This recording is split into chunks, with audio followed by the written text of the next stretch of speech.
after nga namin mag-church mga sister, ay nagpunta nga kami sa birthday party ng kaibigan ni Amira. So come spend another day with me as 28-year-old public school teacher, small multi-shop owner, wife, and a mom, and back with another mini vlog.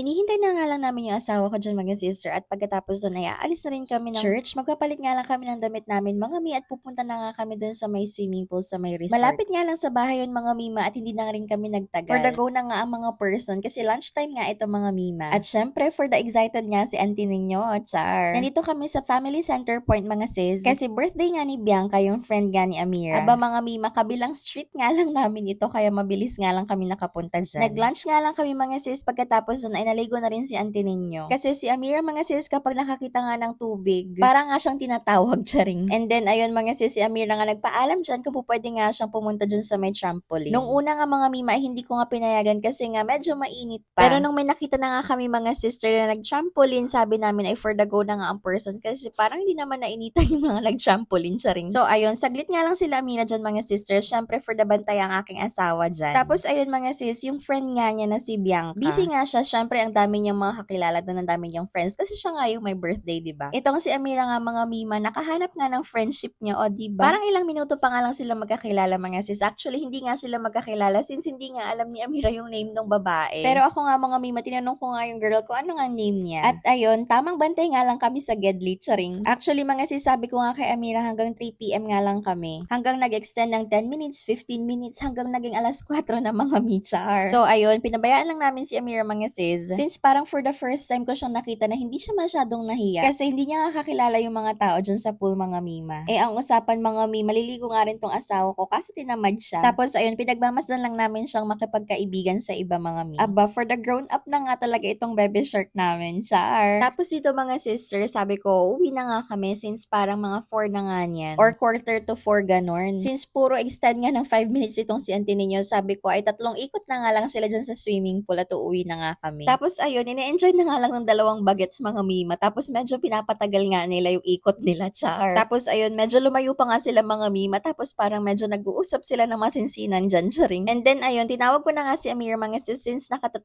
ikot na nga sila dyan. Binihisan ko na nga lang siya mga mima at dahil malapit nga lang din ang bahay, dun ko na nga lang siya liliguan. Diba? Akala mo matagal na silang friendship mga sis, charing.